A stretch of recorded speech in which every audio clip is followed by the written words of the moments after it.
नमस्कार दोस्तों, स्वागत है आपका अपने YouTube channel MPS coaching classes पर। जैसा कि आप सभी को कल माननीय शिक्षा मंत्री जी का जो बयान आया है उसमें पता चल ही गया होगा कि उन्होंने क्या क्या कहा है। वो जब ऑनलाइन आए थे तो उन्होंने बहुत सारे सवालों के जवाब दिए हैं। जैसा कि हम सभी जो सवाल थे हम सभी के थे, अधिकतर लोगों के, कि रीट के बारे में हमारा संशय था कि रीट का एग्ज़ाम होगा कि नहीं होगा, होगा तो कब होगा। उन सब के जवाब अब हमें मिल चुके हैं। तो अब सिलेबस या विज्ञप्ति की वेट ना की जाए, जैसा कि शिक्षा मंत्री जी ने कहा है कि एग्ज़ाम सितंबर में ही होगा, परंतु हमें इस एग्ज़ाम को पूर्व घोषित माह अनुसार अगस्त माह में ही लेकर अपनी तैयारी करनी चाहिए। और फर्स्ट ग्रेड के बारे में भी उन्होंने साफ कर दिया है कि 3000 पदों पर भर्ती होगी, जिसकी परीक्षा तिथि सितंबर माह बताई है। और अब हमें किसी भी चीज़ का क्या इंतज़ार करना, जब अब हमारे सामने हमारी माह घोषित है, सिलेबस हमें पता है, पुराने सिलेबस से ही अभी हमें तैयारी करनी है। तो बाकी सभी बातों को एक साइड पे रख के अभी हमारे पास काफ़ी समय है, हम तैयारी कर सकते हैं। और अब हमें जी जान से तैयारी करनी है और इस बार 100% सिलेक्शन लेना ही लेना है। और जिसके इरादे पक्के होते हैं तो सिलेक्शन को कोई नहीं रोक सकता। तो चलिए आज से ही हम स्टार्ट करते हैं। जो हमारा पीछे साइकोलॉजी वाला पार्ट छूट गया था, तो कईयों के कमेंट आ रहे थे कि उसको पूरा करवाओ, तो उसको ही हम सबसे पहले पूरा करेंगे, आगे कंटिन्यू कर रहे हैं। और हाँ, जो चैनल पर अभी नए हैं, उन्होंने सब्सक्राइब नहीं किया है तो चैनल को सब्सक्राइब करें, वीडियो को लाइक करें, शेयर करें और एंड तक वीडियो प्लीज़ गाइस ज़रूर देखें, क्योंकि आप अगर कंटेंट को पूरा नहीं पढ़ेंगे तो समझ नहीं आएगा। और जो आज हम पढ़ने जा रहे हैं वो है बाल्यावस्था। इससे पहले जो मनोविज्ञान की टॉपिक हो चुके हैं उसकी प्लेलिस्ट बनी हुई है मनोविज्ञान की अलग से, आप उसको देखिए। हिंदी की भी प्लेलिस्ट बनी हुई है, गणित की भी बनी हुई है, इंग्लिश की भी है, प्रैक्टिस सेट भी है। तो पूरे कंटेंट को आप ध्यानपूर्वक देखें, अपने नोट्स बनाएं और तैयारी में जी जान से जुट जाइए। इस बार आपको सिलेक्शन लेना ही लेना है, क्योंकि ये गोल्डन चांस है फर्स्ट ग्रेड को लेकर भी और ग्रेड थर्ड को लेकर भी। तो मुझे नहीं लगता कि जल्दी से अभी फिर हमें दोबारा चांस मिलेगा। और फर्स्ट ग्रेड के लिए तो बहुत ही अच्छा चांस है, क्योंकि अभी होके गई है। तो माननीय शिक्षा मंत्री जी गोविंद सिंह जी ने खुद ही कहा है कि 3000 पदों पर फर्स्ट ग्रेड की भी भर्ती होगी, तो उसके लिए भी हमें तैयारी करनी ही करनी है। और साइकोलॉजी का ये पार्ट जो है वो दोनों जगह कॉमन रहेगा। और हिंदी व्याकरण की भी हम तैयारी कर रहे हैं, गणित की भी तैयारी करवा रहे हैं सर। तो आपको अब मेहनत से तैयारी करनी है और सिलेक्शन लेना है। अगस्त माह में हमें अपना जो पेपर पक्का समझना है कि अगस्त माह में, पहले हमें अगस्त बोला गया था और सितंबर तो फिर है ही। तो ऑल द बेस्ट। चलिए अब स्टार्ट करते हैं। बाल्यावस्था 6 से 12 वर्ष तक जो इसका काल है, सामान्य रूप से जो माना जाता है वो 6 से 12 वर्ष तक का जो समय होता है बच्चे की आयु का, वो बाल्यावस्था कहलाती है। बालक की शारीरिक वृद्धि या विकास, शैशवावस्था से किशोरावस्था तक का काल बाल्यावस्था कहलाता है। इस अवस्था को बालक का निर्माणकारी काल माना जाता है।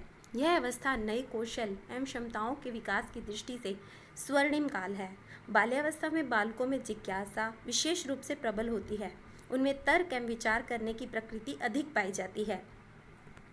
ब्लेयर, जॉन्स एंड सिम्पसन जो विद्वान हैं, उनके अनुसार बाल्यावस्था वह काल है जो व्यक्ति के बुनियादी दृष्टिकोण, मूल्य तथा आदर्श एक सीमा तक निरूपित किए जाते हैं। ब्लेयर, जॉन्स एंड सिम्पसन ही दूसरी परिभाषा में क्या कहते हैं? जीवन चक्र में बाल्यावस्था से महत्वपूर्ण और कोई अवस्था नहीं है। रोज के अनुसार बाल्यावस्था मिथ्या परिपक्वता का काल है। किलपैट्रिक के अनुसार बाल्यावस्था प्रतिद्वंद्वात्मक समाजीकरण का काल है। स्ट्रेक के अनुसार ऐसा शायद ही कोई खेल हो जिसे 10 वर्ष का बालक न खेलता हो।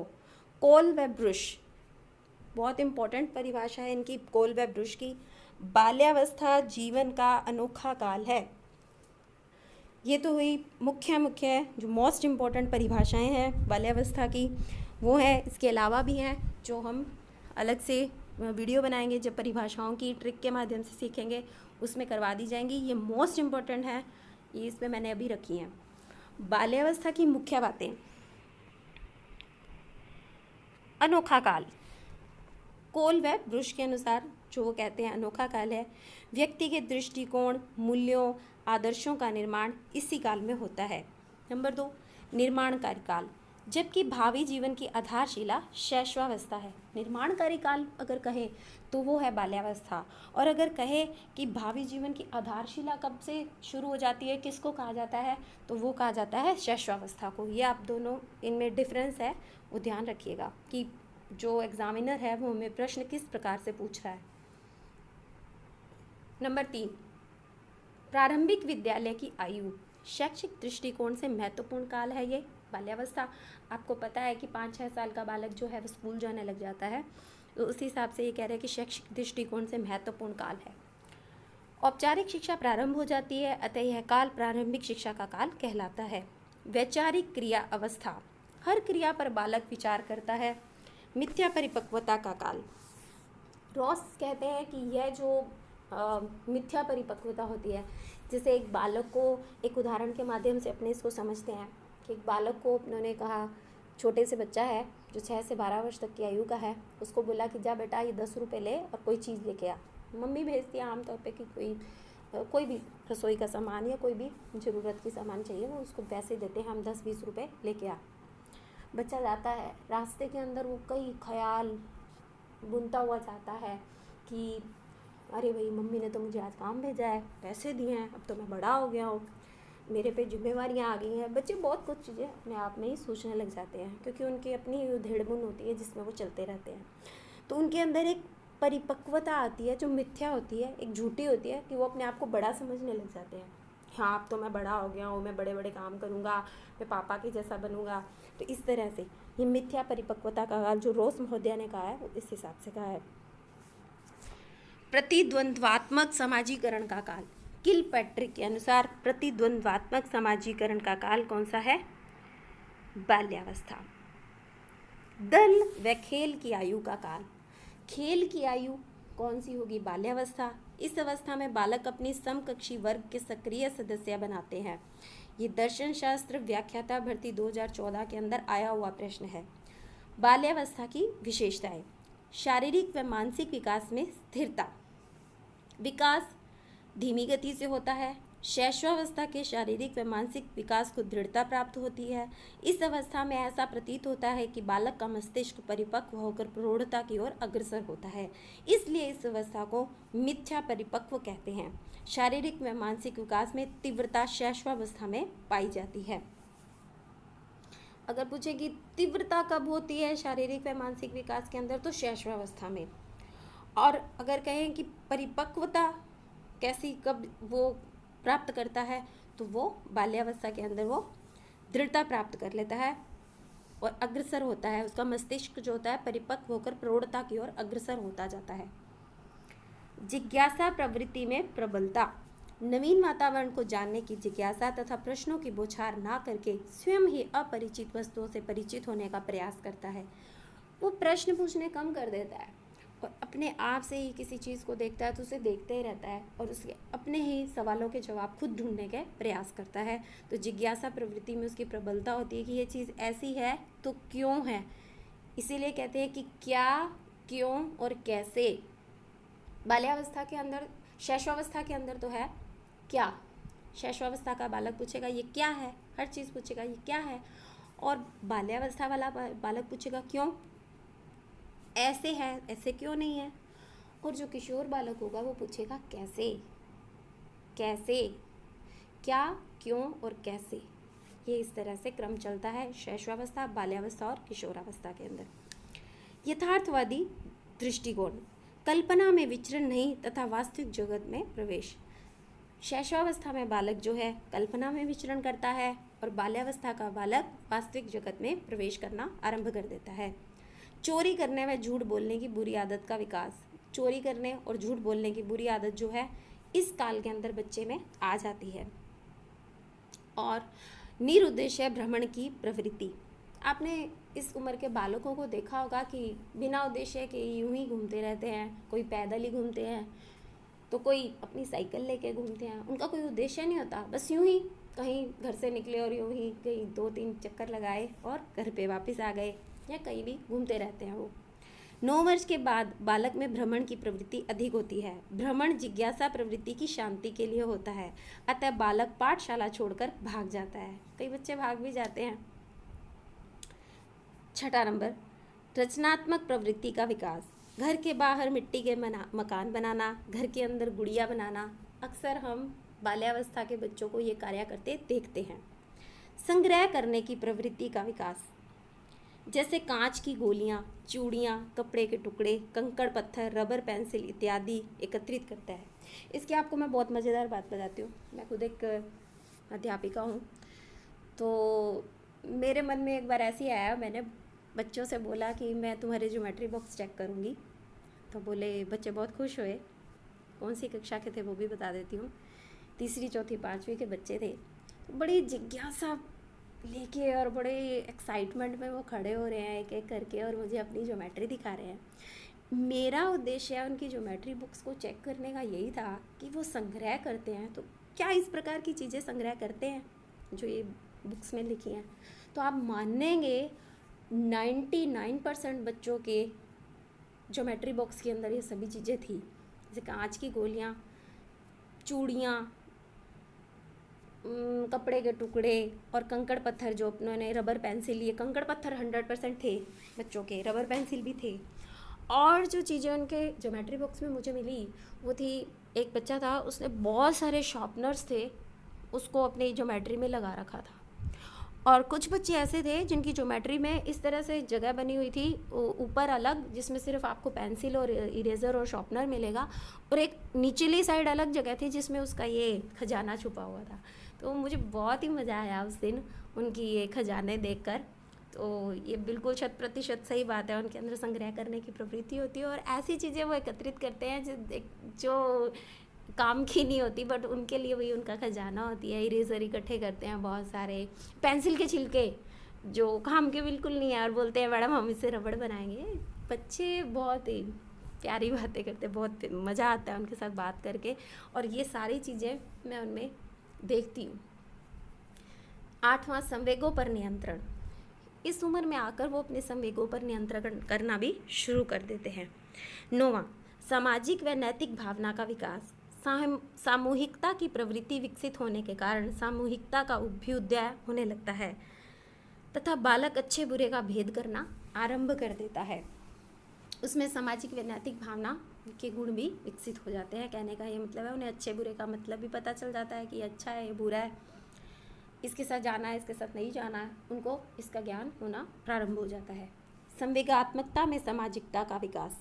उनके जो संवेग हैं अगर उस पर वो नियंत्रण रखेंगे तो डेफिनेटली है कि उसमें सामाजिकता भी आएगी। समलिंगीय समूह भावना का विकास।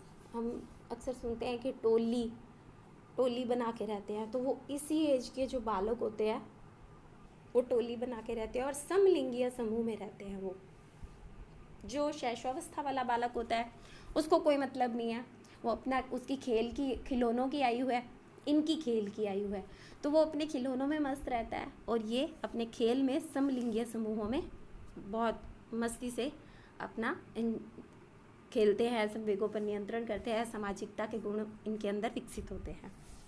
आगे देखिए, समलिंगीय समूह भावना का विकास। समलिंगीय अवयवों में वृद्धि होने पर भी काम प्रवृत्ति कम विकसित होती है। 12वां, नेता बनने या नेतृत्व करने की इच्छा। इनके अंदर नेता के भी गुण आ जाते हैं और नेतृत्व करना भी जानते हैं। आप कक्षा में आप निकल के बाहर जा रहे हैं तो उसी समय बच्चे शोर करना शुरू करते हैं, मैडम मैं क्लास संभालूं, मैडम मैं क्लास संभालूं। तो ये उनके अंदर ये गुण होते हैं उन बच्चों में कि वो नेतृत्व करना जानते हैं कि हमें कक्षा को किस तरह से कंट्रोल करना है। अपने आप ही बोर्ड पे नाम लिखने शुरू कर देते हैं, मुझे शिकायत लगानी शुरू कर देते हैं। या आप नॉर्मली आप देखते हैं बच्चों में ये भावना पाई जाती है, नेता बनने या प्रवृत्ति, इसके गुण उनके अंदर जो प्रबल इच्छा होती है। सभी में नहीं, नॉर्मली हम देखते हैं कि बच्चों में इस अवस्था के अंदर ये गुण पाए जाते हैं।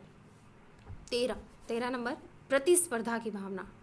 भाई डेफिनेटली प्रतिस्पर्धा की भावना भी उनमें अच्छे से विकसित हो जाती है। कोई काम हम एक टोली को देते हैं कि ये दल बना दिया, समूह बना दिया, इसमें ये काम कर रहे हैं बच्चे, या कंपटीशन होते रहते हैं उनके, कभी चित्रकला तो कभी कुछ।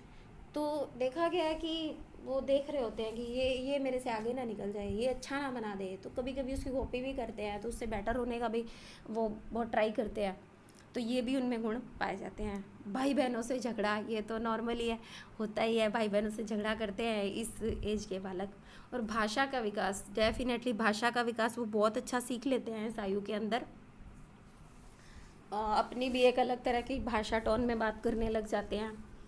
अनुकरण प्रवृत्ति, बड़ों के कार्य का अनुकरण करना, माता पिता के कार्यों को छुप कर दोहराना, जैसे रोटी बनाने का अनुकरण, खेल खेलने में टीचर स्टूडेंट बनना, घर घर खेलना आदि।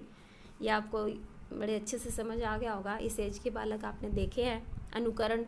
और ये भी हम सुनने में आता है कि जो छोटा बालक होता है वो अपने बड़े भाई बहनों को देख के जल्दी सीखता है तुलना में बड़े भाई की या बहन की। अब क्रो एंड क्रो के अनुसार बाल्यावस्था में शारीरिक विकास निम्न प्रकार होता है। अब हम बाल्यावस्था के अंदर बच्चों का शारीरिक विकास देखेंगे, विशेषताएं हमने देख ली है। भार, बाल्यावस्था में बालक के भार में पर्याप्त वृद्धि होती है। 12 वर्ष तक बालक का भार 80 से 95 पाउंड के बीच में होता है। बालकों का भार बालिकाओं से अधिक होता है, किंतु बाल्यावस्था के अंतिम चरण में बालिकाओं का भार अधिक होने लगता है। बालकों की अपेक्षा बालिकाओं का भार तीव्र गति से बढ़ता है। लंबाई, बाल्यावस्था में लंबाई की गति शैशवावस्था की तुलना में धीमी रहती है। बाल्यावस्था में उसके शरीर की लंबाई में 10 से 12 इंच तक की वृद्धि होती है। बालक बालिकाओं की लंबाई में अंतर 8 वर्ष की आयु में आरंभ हो जाता है। यह अंतर लगभग 1 इंच का रहता है। सिर व मस्तिष्क, बाल्यावस्था में मस्तिष्क के भार में वृद्धि होती है। 8 वर्ष की आयु तक मस्तिष्क का 90% आकार पूरा हो जाता है। 10 वर्ष की आयु तक मस्तिष्क का भार उसके कुल शरीर भार का 1/8 भाग हो जाता है। ये क्रो एंड क्रो के अनुसार है। जितने भी अभी हमने ये पढ़े हैं तीनों पॉइंट, ये किसके हिसाब से हैं? क्रो एंड क्रो के हिसाब से, जो 8 वर्ष की आयु तक मस्तिष्क का 90% आकार पूर्ण कर लिया मानते हैं। हड्डियाँ, बाल्यावस्था में हड्डियों की संख्या और दृढ़ता में वृद्धि होती रहती है। इस अवस्था में हड्डियों की संख्या 270 से बढ़कर 230 घटकर, यहाँ गलत हो गया है, 270 से घटकर 230 हो जाती है। दांत, लगभग 6 वर्ष की आयु में बालक के दूध के दांत गिरने और उनके स्थान पर स्थायी दांत निकलने आरंभ हो जाते हैं। 12 से 13 वर्ष तक बालक के स्थायी दांत निकल जाते हैं। लड़कियों में स्थायी दांत शीघ्र निकलते हैं। अब ये भी प्रश्न है कि स्थायी दांतों वाला कि 12 से 13 वर्ष तक के बालक के स्थायी दांत निकल आते हैं और लड़कियों में जल्दी निकलते हैं, और दूध के दांत 6 वर्ष की आयु में गिर जाते हैं, गिरने लगते हैं, यानी एकदम से सारे गिर जाते हैं, गिरने लगते हैं। अन्य अंग, इस अवस्था में मांसपेशियों का विकास धीरे धीरे होता है। 9 वर्ष की आयु तक बालक की मांसपेशियों का भार उसके शरीर के कुल भार का 27% होता है। आयु वृद्धि के साथ साथ आंतरिक अवयवों में भी विकास होता है। फेफड़ों का आकार अधिक नहीं बढ़ता है, किंतु पाचन क्रिया के अवयव 12 वर्ष की आयु में परिपक्व हो जाते हैं। 12 वर्ष की आयु तक आते आते बालक का अपनी मांसपेशियों पर पूरा नियंत्रण होने लगता है।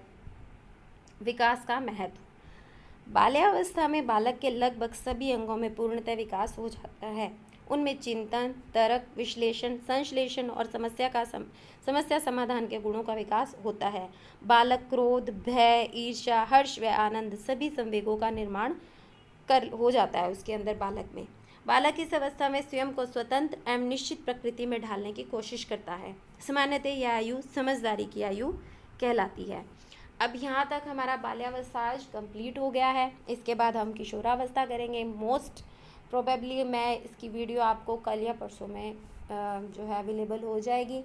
और इससे पहले जो हमने किया है इसके अंदर साइकोलॉजी के अंदर जो भी टॉपिक किए हैं वो आप ज़रूर देखें, उनकी प्लेलिस्ट बनी हुई है। और जिससे वीडियो को लाइक करें, और जिन्होंने चैनल को सब्सक्राइब नहीं किया है वो चैनल को सब्सक्राइब ज़रूर कर लें, शेयर करें, कमेंट करें आपको और क्या इसके अंदर चाहिए, कंटेंट कैसा चाहिए आपको, और प्रैक्टिस सेट है चाहिए तो आपको इसके प्रैक्टिस सेट भी अवेलेबल करा दिए जाएंगे। और चीज़ जितनी भी हम तैयारी कर रहे हैं, फर्स्ट ग्रेड, सेकेंड ग्रेड, पटवारी, जो बड़े बड़े कंपटीशन है या किसी भी प्रकार की कंपटीशन है उसके अंदर, सभी के अंदर ये कंटेंट जो है, ये सिलेबस जो है वो काम आता ही आता है। Okay friends,